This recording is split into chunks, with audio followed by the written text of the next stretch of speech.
Desde el final de la Segunda Guerra Mundial, Estados Unidos ha intervenido en muchas guerras en el extranjero. Solo entre los años 1992 y 2017, acumula la asombrosa cifra de 188 intervenciones militares. Para hacer famosas estas guerras y persuadir a la opinión pública a que las acepte, Estados Unidos a menudo miente y exagera sobre las amenazas militares de otros países, y las utiliza como excusa para atacar a territorios soberanos. En esto se basa las denominadas operaciones de bandera falsa. A continuación, revisaremos algunos casos que evidencian cómo, a lo largo de su historia, Estados Unidos inventó incidentes que se convirtieron en pretextos para las guerras. El falso ataque que desencadenó la agresión de Estados Unidos a Vietnam. Un ejemplo destacado de las mentiras globales y deliberadas de Washington fue el complot del comienzo de la Guerra de Vietnam, que finalmente se convirtió en una catástrofe nacional para Estados Unidos. En agosto de 1964, el gobierno estadounidense afirmó que sus buques destructores habían sido atacados por torpederos de la República Democrática de Vietnam mientras realizaban una misión de estudio hidrográfico en el Golfo de Tonkin.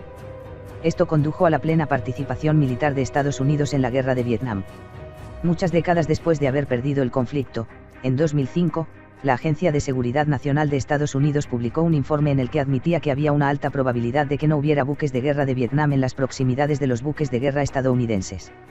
El precio de la mentira estadounidense sobre los acontecimientos en el Golfo de Tonkin fue una colosal pérdida de vidas. Vietnam perdió alrededor de 1,4 millones de militares, y otras 2 millones de personas fueron víctimas civiles. Los estadounidenses perdieron 58.000 personas, mientras que unas 100.000 personas más de entre los exmilitares se suicidaron posteriormente, dando el nombre al famoso síndrome vietnamita.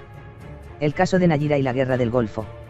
En octubre de 1990, una joven kuwaití, Nayirah, se quejó con lágrimas en los ojos ante el Congreso de Estados Unidos de haber visto cómo soldados iraquíes irrumpían en un hospital kuwaití a punta de pistola, sacaban a los bebés de sus incubadoras y los dejaban morir en el frío del suelo. Este testimonio reforzó la dimensión humanitaria de la Guerra del Golfo de Estados Unidos. Se cree que fue este discurso de Nayirah el que rompió la opinión pública estadounidense y otorgó una frágil preponderancia a los partidarios de la guerra con Irak en el Senado en enero de 1991.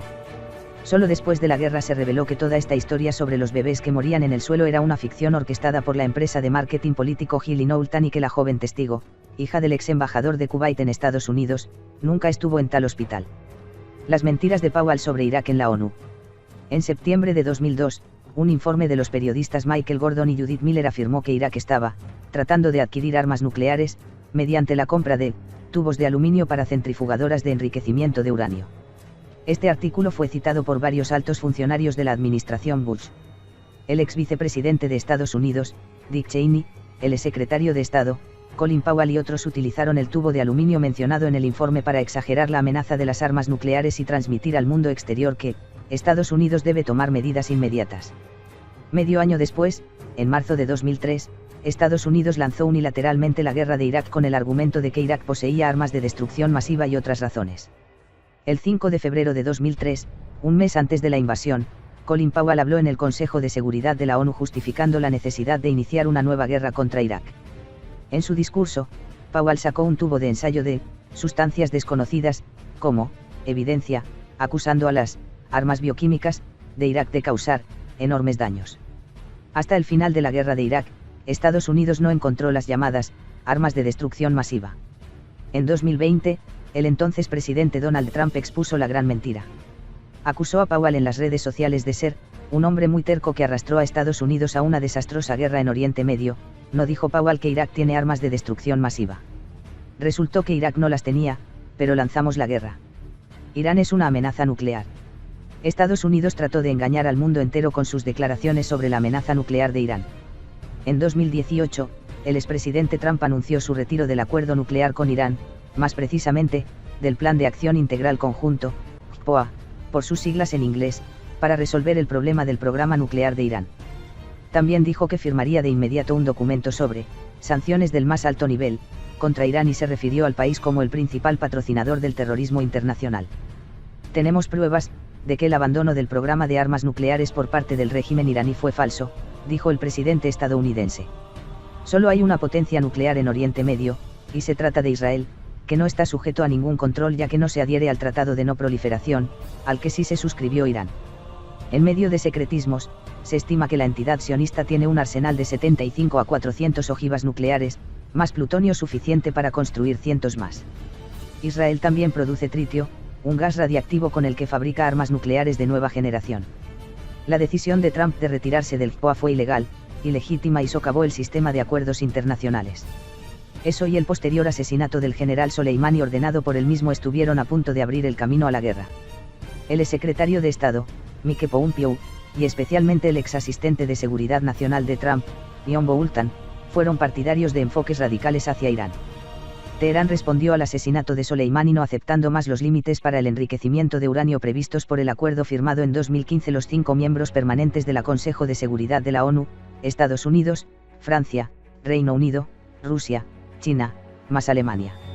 Irán, aunque no tiene armas nucleares, tiene una capacidad de respuesta militar que otros países intervenidos por Estados Unidos/OTAN no tenían al momento de ser atacados. De ahí que el gobierno estadounidense no haya podido evitar recibir un golpe adecuado a sus acciones, cuando Irán atacó exitosamente objetivos militares estadounidenses en respuesta a la muerte de Soleimani. La realidad, Moscú es el último interesado en una guerra con Ucrania. En los últimos meses se han escuchado declaraciones en Kiev y en Occidente sobre la amenaza de un ataque ruso a Ucrania. Los medios occidentales colaboran distorsionando constantemente los hechos sobre el supuesto ataque inminente, hablando de acumulación de tropas rusas, sin especificar que son fuerzas rusas moviéndose en territorio ruso, y cultivando la rusofobia a nivel internacional. Entre las múltiples motivaciones para inventar ese escenario, está el de aumentar la tensión para interferir en el diálogo y la búsqueda de un terreno común entre Kiev y Moscú que tiene el objetivo de resolver el conflicto en Donbass. Sin embargo, los intentos de presentar a Rusia de manera negativa debido a la situación en Ucrania se han vuelto demasiado obvios. El portavoz del Departamento de Estado, Ned Price, en una sesión informativa para periodistas, dijo que los servicios especiales rusos planean filmar un vídeo que simula un ataque militar ucraniano en territorio ruso. Esta sería la justificación de la invasión rusa de Ucrania. Cuando un periodista insistió para que mostrara pruebas de esa acusación, Price terminó respondiendo: "La fuente de esto es la inteligencia que desclasificamos". Básicamente, invitó al periodista a confiar en el gobierno que mintió en todos los casos que revisamos anteriormente. The New York Times ya había informado que Rusia tenía esos planes, citando a funcionarios estadounidenses y fuentes de inteligencia. Ninguna de las fuentes del medio proporcionó evidencias directas de que tal plan realmente exista ni explicaron exactamente cómo se enteraron de él. Moscú ha rechazado repetidamente la idea de iniciar una guerra con Ucrania. Tales declaraciones se utilizan como excusa para colocar tanto equipo militar de la OTAN como sea posible cerca de las fronteras de la Federación Rusa. Así lo demuestran las armas estadounidenses y de la OTAN y los innumerables asesores que han inundado Ucrania y algunos otros estados cercanos a las fronteras rusas. Washington también tiene presencia militar cerca de la costa rusa, lo que aumenta la tensión en la región del Mar Negro. Estados Unidos ha inventado amenazas extranjeras y creado pánico durante décadas. Su fórmula de banderas falsas puede justificar temporalmente cualquier guerra a los ojos superficiales, pero, como lo demuestra la realidad, es imposible vivir de la mentira para siempre.